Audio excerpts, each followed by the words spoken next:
Muli magandang umaga sa bawat isa at welcome sa ating morning devotion, a ministry of Countryside Baptist Church based on the works of Dr. Bob Woodley at freebiblecommentary.org, also at Bible Lessons International. Tayo po ay bumabati mula dito sa San Juan, sa bawat isa, sa lahat ng tagapakinig at manonood ng ating morning devotion. Salamat sa Panginoon sa panibagong araw na kanyang pinagkaloob sa atin. Tayo ay nagpapatuloy sa pag-aaral ng Ebanghelyo ayon kay Marcos.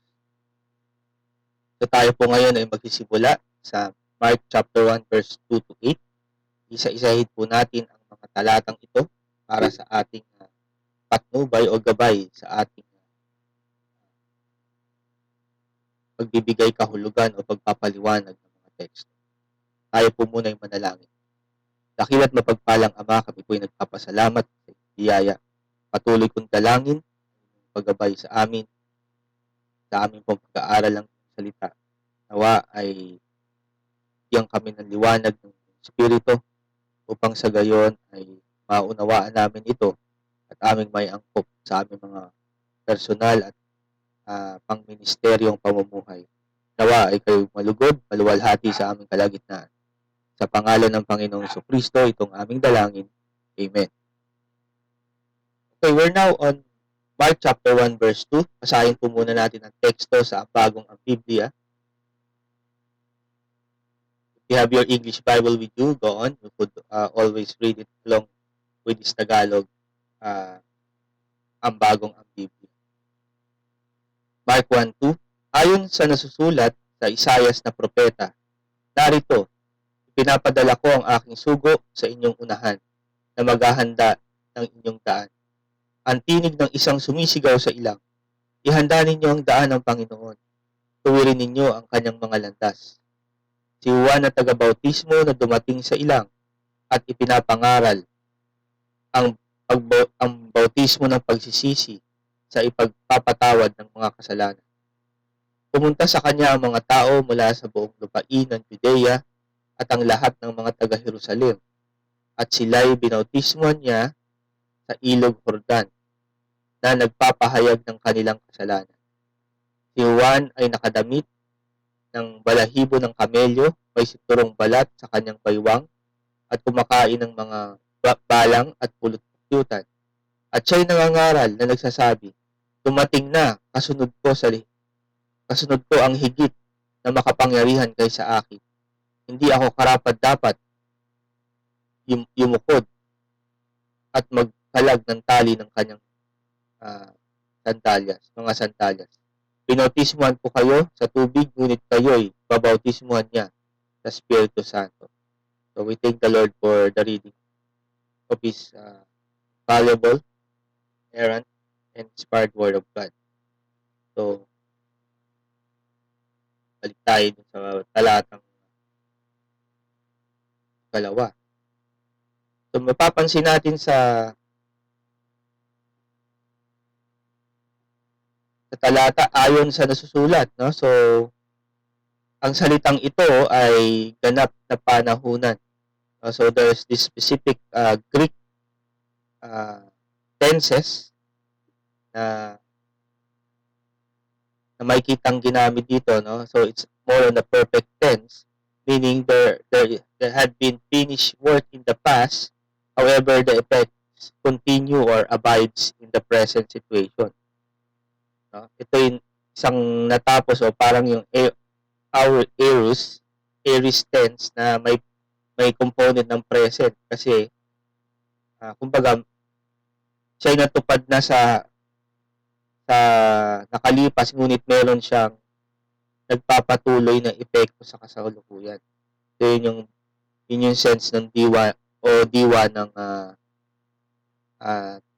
panahunan ng pandiwa, naganap na pandiwa, term na isinusulat doon sa nasusulat.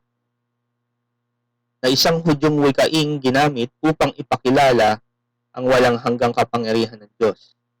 Particularly, the Word of God. Eternal power of God in this sense is the Holy Scripture. So yun yung pagpapakilala doon ayon sa nasusulat. It's actually equivalent to thus saith the Lord. May nakikita tayong ganitong kataga, ito'y nagpapahayag ng walang hanggang kapangyarihan o kapahayagan rather. Kapahayagan ng Diyos. Eternal, sabi dyan,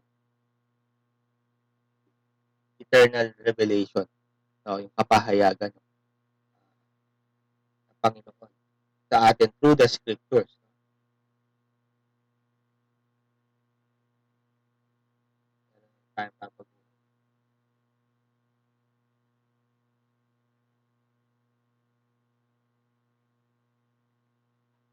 Alright. Okay, pangalawa, sa Isayas na propeta. So, ang siping ito ay isang pinagsama ng Malakyas 3:1 at Isayas 43. So, tingnan muna natin yung Malakay chapter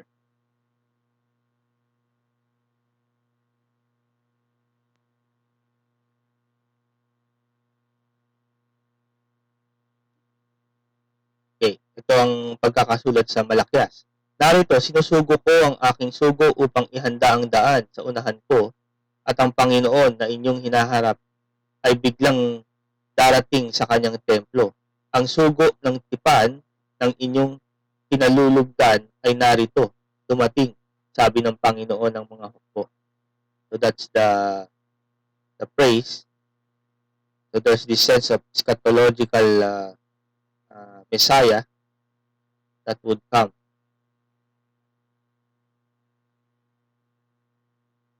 However, as he come, may maghahanda ng kanyang daan. So speaking about the ministry of John the Baptist. Also in Isaiah 40 verse 3.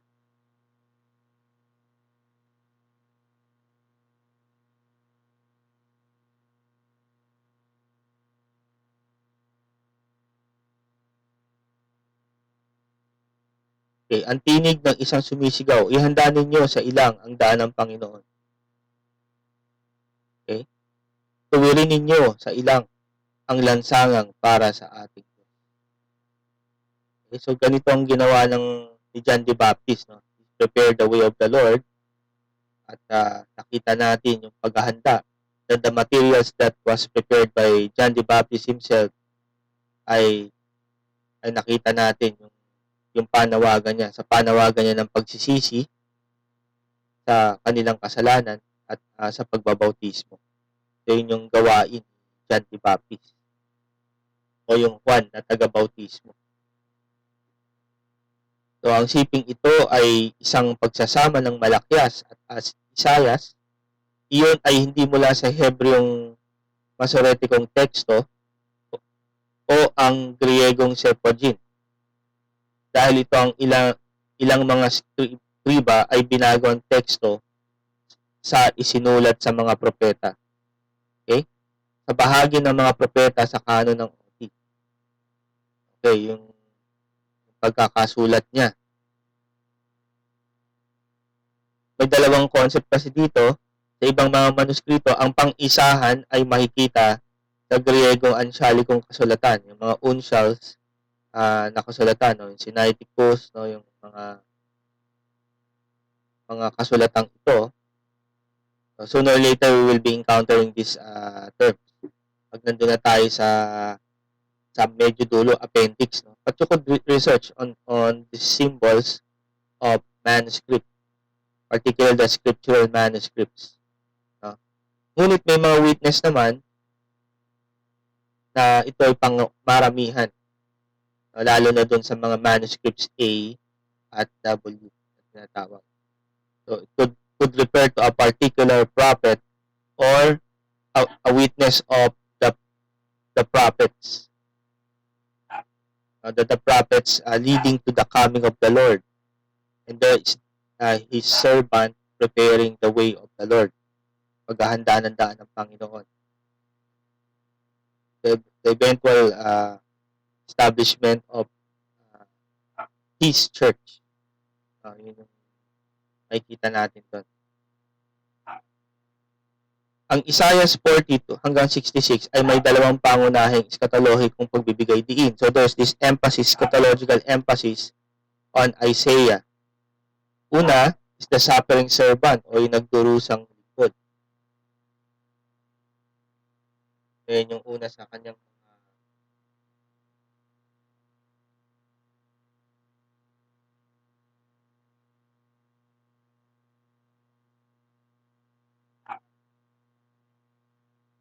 sa pagbibigay diin kay Isaiah, lalo na sa 52 hanggang 53. And then also ang bagong panahon ng Espiritu, which is the ministry of the Spirit in terms of the cleansing and the regeneration. In particular, the regenerating grace of the Holy Spirit. Sa sumusunod na maikling panimula ng Juan, mayroong maraming posibleng pagkabanggit sa Isaiah.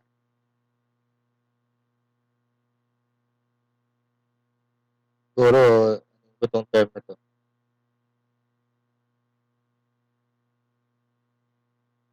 Maraming maaari. Yan yung some of the glitches of the translation.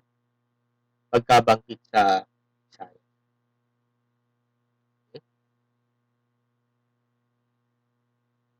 Okay, mga possible allusions na ginagamit ni Marcos sa mga talatang ito at mga susunod pa.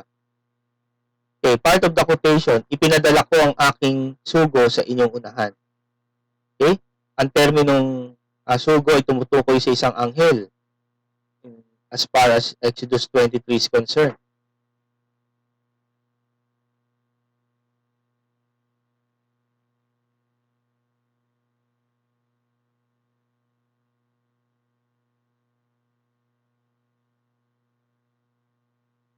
Aking isinusugo ang isang anghel sa unahan mo upang ingatan ka sa daan at upang dalhin ka sa dako na aking handa. So the heading here refers to the context, to the conquest of Canaan, the promised land, the land of the milk and honey, doon sa context ng Exodus. Ngunit dito, iyon ay tumutukoy sa isang sugo na tinutukoy doon sa Malakyas or Malakay. Ito ay maaaring isang paglalaro ng termino sa wordplay of the term evangel or ebanghelyo. Terminong ebanghelyo, ang mabuting mensahe. Nakita natin, yung anghelion. Ito ay isa sa mga kaunting sipi sa lumang tipan sa Marcos na pangunahing isinulat sa taga-Roma doon sa letter sa Rome. Iyon ay tumutukoy sa ministeryo ni Juan Bautista o yung Juan na taga-Bautista on verse 4. Makikita natin yan. Iyon ay nagpapakita na ang propesiyang tradisyon ay natutupad. Ito rin ay makikita sa mga pagpapagaling at pagpapalayas ng demonyo ni Jesus na mga propesiyang pang-Mesyas din sa Isaiah. So, natupad yung mga hula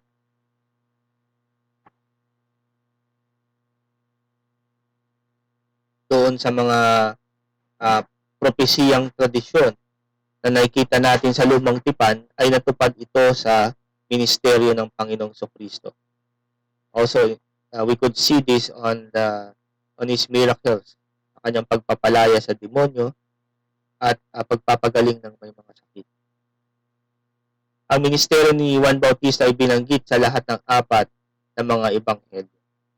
Okay, as a starting point of the earthly ministry of the Lord Jesus Christ. Verse 3, ang tinig ng isang sumisigaw sa ilang. Again, this is another, ito ay isang CP sa Isaiah, sa quotation from Isaiah, mula sa isang di kilalang pinagmulan, from unknown source. Ang terminong ilang ay nangangahulugang di tinitirhang pagtulad kaysa tuyo, mahangin o mabuhanging disyerto. Yan yung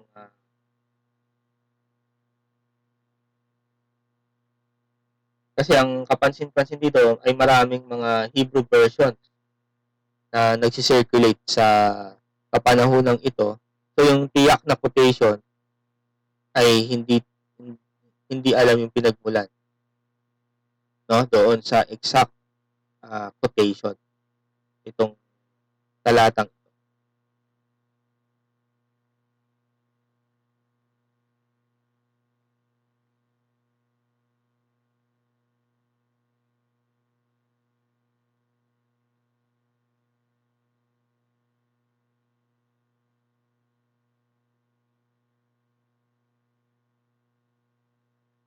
Mayroon lang mga hindi ko napansin to. This is supposedly pasture. Di titirahang pastulan kaysa tuyo, mahangin at mabuhangin disyerto. So that's the description. It means uninhabited pasture land rather than dry, windswept, sandy desert. Mahangin at mabuhangin disyerto. Kasi yun ang description ng ilang. Pero basically, ito yung uninhabited pasture or pastulan. Okay? Next phrase, ihanda ninyo ang daan ng Panginoon. So, ito ay, the verb form here is an aorist, meaning this had been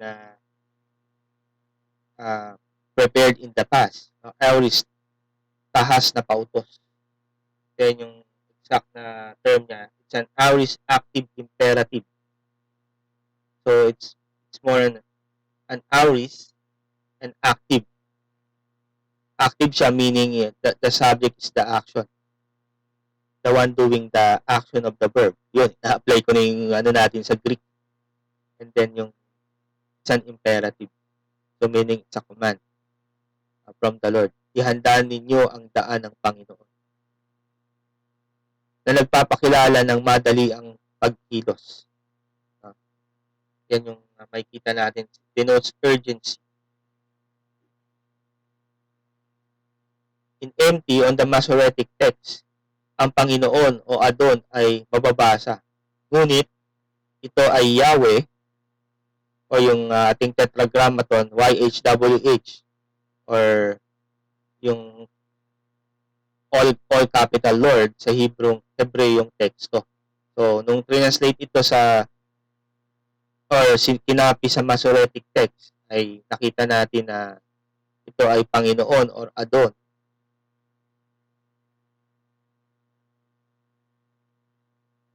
Ngunit sa Hebrewong teksto, ito ay Yahweh or Lord. Ang parirala sa orihinal ay tumutukoy sa physical na paghahanda para sa isang maharlikang pagbisita. Yun yung context nito.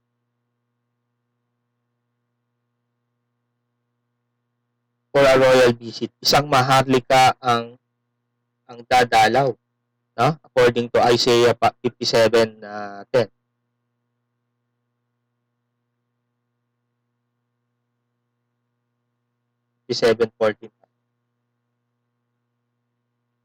At kanyang sasabihin, inyong patagin.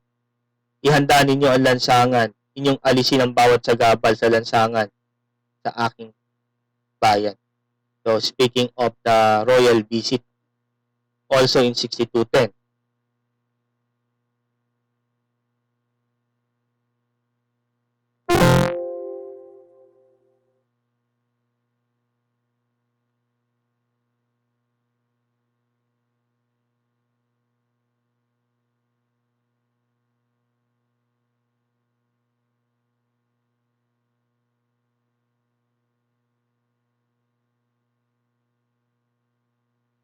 Kayo'y dumaan sa pintuan, inyong ihanda ang lansangan para sa bayan. Inyong gawin ang maluwang na lansangan, inyong linisin ang mga bato sa ibabaw ng mga bayan. Ang watawat ay itaas nito. So sa description of the preparation of a king, of a royal authority that would come for a visit. So ito yung background nito. Iyon ay dumating na patalinghaga sa ministeryo ni Juan Bautista sa pag sa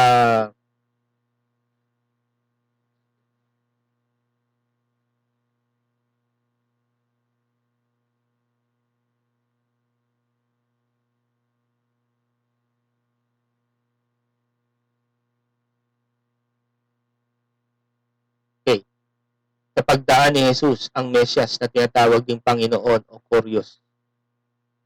Yun yung makikita natin dyan. So, it's a metaphorical, patalinghaga sa ministeryo ni Juan Bautista na makikita natin. Okay. Basahin ko yung medyo twisted yung aking translation dito. So, it came to refer metaphorically to the ministry of John the Baptist, spiritually, preparing the way for Jesus the Messiah, who is called Lord or Kurios. Yan yung makikita natin dyan. So, the royalty here is the Lord, no? At inuutusan ang bawat isa based on the original context of the OT na ihanda ang daan. Ito yung naganap sa ministeryo ni John the Baptist, preparing the way of the Lord on a spiritual sense. So yun po yung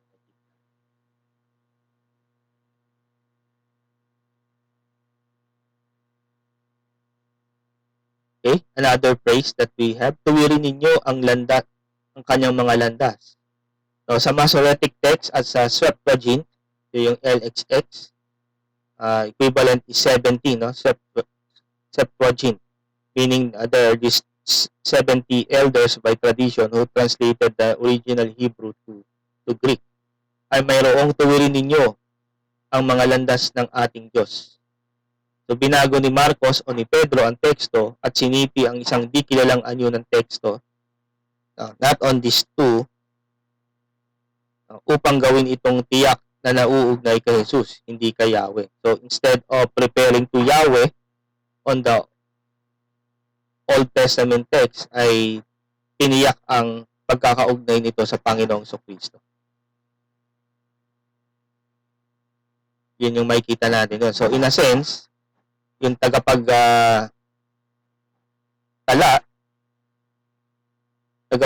nito ay tinuturing ang pagka-Diyos ni Jesus, ang Panginoong Kristo, na nasa lumang tipan ay makikita natin inuugnay kay Yahweh, ngunit dito sa aklat ni Marcos ay inuugnay sa Panginoong Kristo. Maraming ganyang mga talata na there's this promised Messiah preparing to Yahweh on the Old Testament, but eventually as the New Testament writers quote these Old Testament passages, they would refer to the Lord Jesus Christ as the promised Messiah, and as God.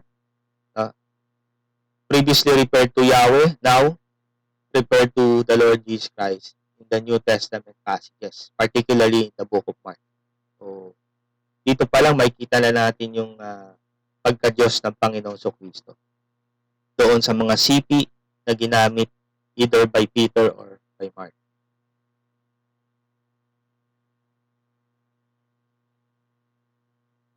Okay, let's look here about John the Baptist. Siguro hanggang dito tayo sa term na to. Juan na taga-bautismo o Juan Bautista and some other reference text. Bakit nagbautismo si Juan sa tubig? That's the question. Kasi ng ministry niya, no, of course, is preaching he has this preaching ministry, calling sinners to repentance, to come to the Lord and repent of their sins, no? So and be baptized, no? So yun yung gawain ni John the Baptist sa Ilog Jordan. Bakit nagbautismo si Juan sa tubig? Pagpapauna sa OT upang ipahiwatig ang pagpapasinaya ng bagong kasunduan. No? So this is an inauguration of the new covenant. found in several passages of the scriptures. Kung titingnan natin yung isa-isa,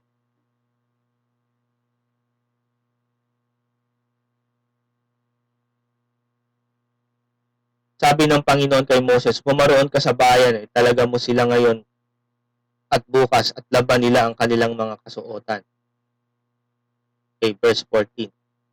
Bumaba si Moses sa bayan mula sa bundok at pinabanal ang bayan, linaban nila ang kanilang mga kasuotan. So the washing here refers to the preparation of the new covenant. Isaiah 1:16. Maghugas kayo ng inyong sarili, maglinis kayo. Alisin niyo ang kasamaan ng inyong mga gawa sa aking paningin. Tumigil kayo sa paggawa ng kasamaan. So this is a symbolic of the cleansing. No, hindi talaga nakapaglinis yung baptism itself, but a symbol for cleansing. No, yung sinisimbolo nito ang mas mahalaga eh. No?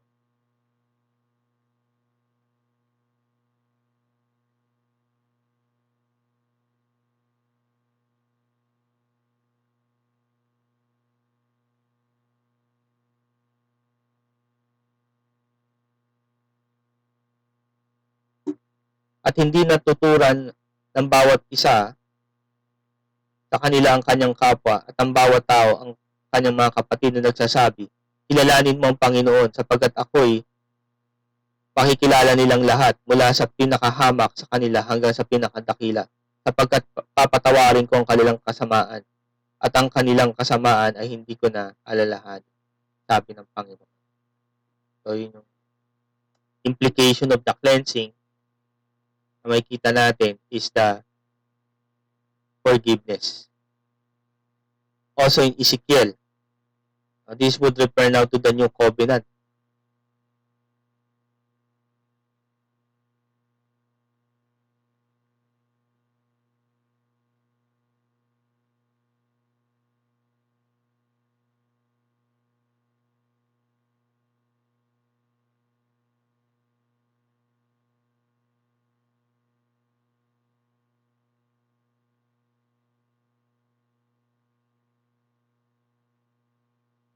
Ako'y magwiwisik ng malinis sa tubig sa inyo, kayo'y magiging malinis sa lahat ng inyong karumihan at lilinisin ko kayo sa lahat ng inyong mga Diyos-Diyosa. Okay? So yun yung isa din pangako ng Panginoon. So there's this initiation or inauguration that happened here, no?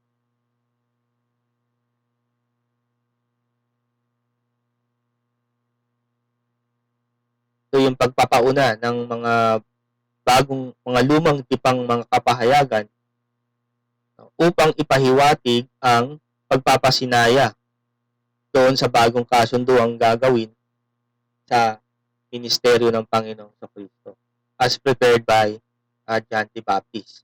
So yun yung isa sa reason. Pangalawa, isang gawa ng paglilinis mula sa karumihang pang-seremonya. Ang ceremonial cleansing na tinatawag. A cleansing act from ceremonial defilement based on the Levitical law. May kita rin natin yan. Itong number 3, isang propheticong eschatologikong talinghaga. So this is a prophetic eschatological metaphor ng pagbibigay buhay na tubig, na nagbibigay buhay na tubig mula sa Panginoon. So it's a metaphor of this prophetic eschatological event that would happen. Okay, tingnan natin yung ilang mga talata dito. Isaiah 12:3, 2-3. Ang Diyos ay aking kaligtasan. Ako'y magtitiwala at hindi matatakot sapagkat ang Panginoong Diyos ay aking kalakasan at awit at siya'y naging aking kaligtasan. Kaya't kayo'y iigib ng tubig na may kagalakan sa mga balon ng kaligtasan. Okay, so sa metaphor na gagawin ng Panginoon. At ginawa nga ng Panginoon through the ministry of the Holy Spirit. Kita natin. Nakita natin yan doon sa Pentecost. Yung kapangyarihan ng banal na Espiritu doon sa pangangaral ni Apostol Pablo afterwards. So it's a metaphor. So Jeremiah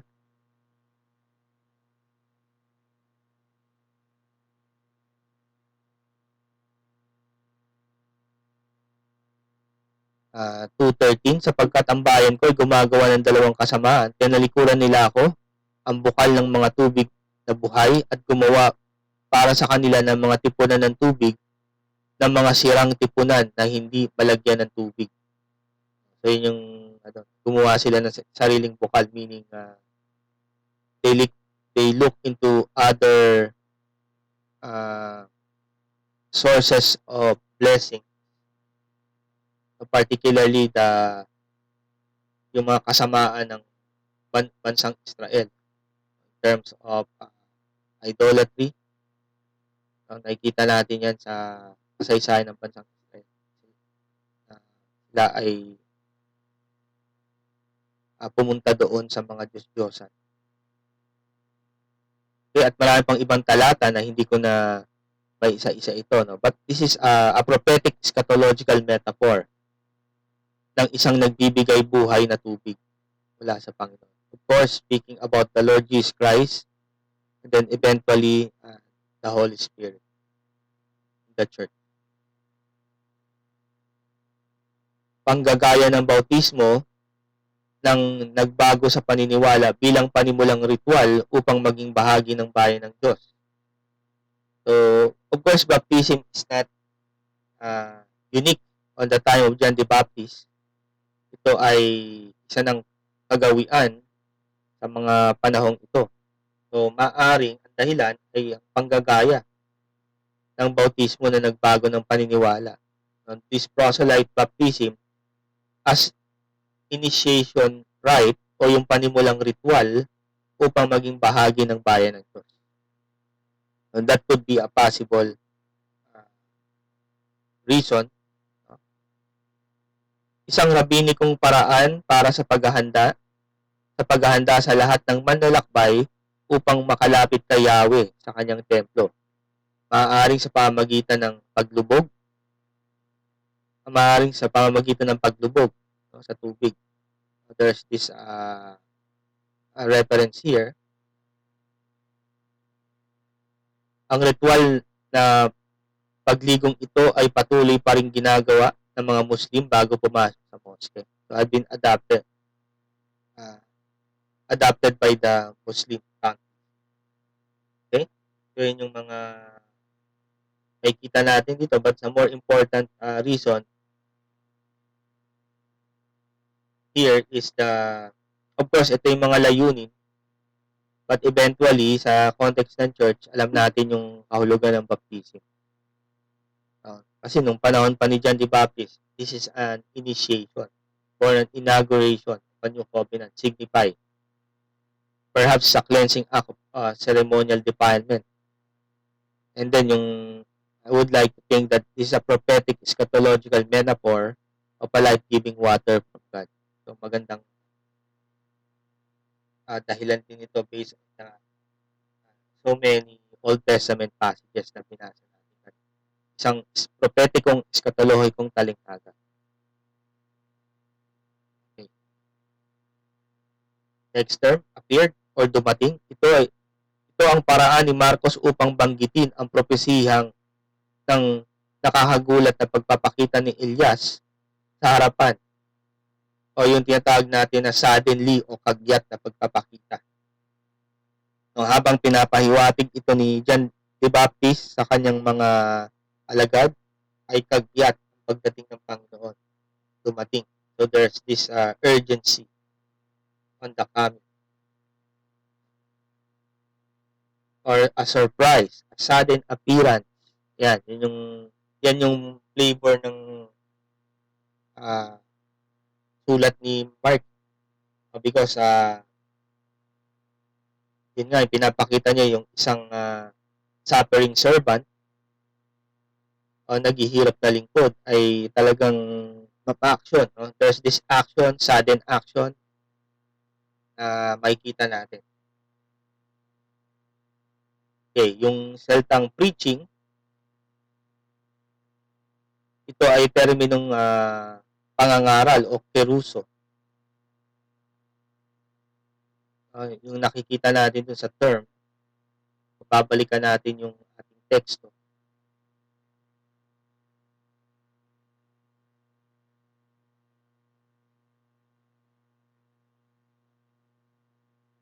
On verse 4, si Juan na taga-bautismo na dumating sa ilang, there's this yung kagyat na action in the case of John the Baptist at ipinangaral. So yung salitang yan. So it's from Greek word keruso, nangangahulugang malawakan o pangmadlang pamamahayag, pagpapahayag ng isang mensahe. So it is a public preaching that John the Baptist have done in so many passages. Later on, makikita rin natin yan. Hindi gumamit si Marcos ng pandiwa na anyo ng ebanghelyo o yung delisyo na term. No? So, yun po yung nakikita natin dito. Kasi dalawa nga yung concept ng gospel. It could mean the preaching of the message, no? The preaching of the message or the message itself.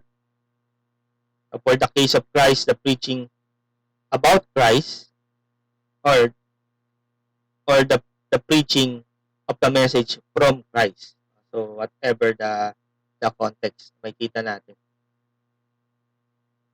Si Juan ay dumating sa pangangaral ng isang bautismo para sa pagsisisi. So meron tayong mga natatanging paksa para dyan.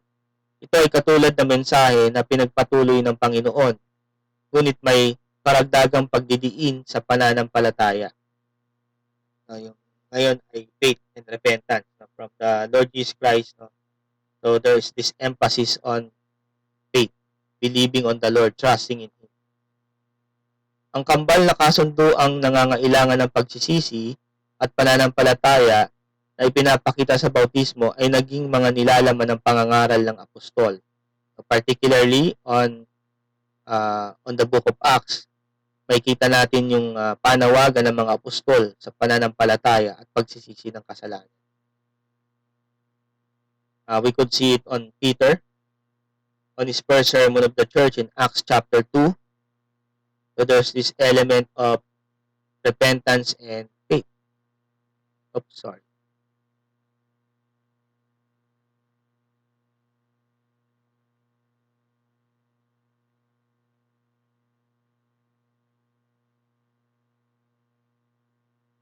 Hindi ko siya masyadong ma-adjust. Sana makita nyo sa screen. Okay, so there's this emphasis. Then pangalawang pangangaral in Acts chapter 3, there's also this faith and repentance. Believing the Lord, trusting the Lord, and repent of your sin. Also by Philip on the encounter to eunuch on Acts chapter 18. So there's this call to faith and to be baptized. By Paul, doon sa mga bilanggo sa Pilipos, sa Acts chapter 16, there's this a call for the sinners to believe on the Lord and to be baptized. And then Paul also on its farewell message to the Ephesian elders, there's call to repentance towards God and faith towards the Lord Jesus Christ. Ito, this is just a summary. Titingnan lang natin. Patotoo sa harapan ni Agrippa sa Acts chapter 26, no? Tumalikod sa kadiliman, that would imply repentance, at sa liwanag, no? Towards the light, lumapit sa liwanag. So, implication ito ay faith. So, yan yung makikita nating mga sermon na naging bahagi ng sermon nila. Yung response ng mga makasalanan sa mga mensaheng ito. So, kay Dr. Bob, itong kanyang comment dito, para sa aking mga kailangan ng bagong kasunduan. For the requirements of the new covenant are, so initially, there's this repentance, to repent and to believe. That's the initial response. However, as a continuing response, makita natin hindi lang faith and repentance. It's also obedience and perseverance in a progressive sense. But initially, it's faith and repentance. But as you progress on your Christian growth, you need also to obey and to persevere. Dahil yan ay mga nandun naman sa mga ibang bahagi ng kasulatan ng bagong tipan. Ang layunin ng bagong kasunduan, the new covenant, ay pagiging wangis ni Kristo. Pagiging wangis ni Kristo ngayon upang makita ng iba ang pagbabago at mahikayat sila sa pananampalataya kay Kristo. So initially, there's this call to faith and repentance to sinners. And then, as we progress with our Christian life, makikita natin yung call to obedience and perseverance.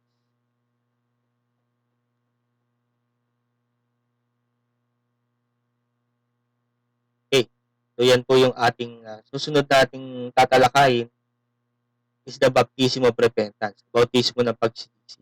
Okay? So I think I'm a little bit over time this morning. But I pray na nagkaroon tayo ng mga insights. This is not the actual commentary, but this would give you gabay sa pag-aaral ng kasulatan. So we could have these inputs to our studies of the Scriptures. Okay? So maraming pong salamat at tayo po ay magwakas na sa panalangin.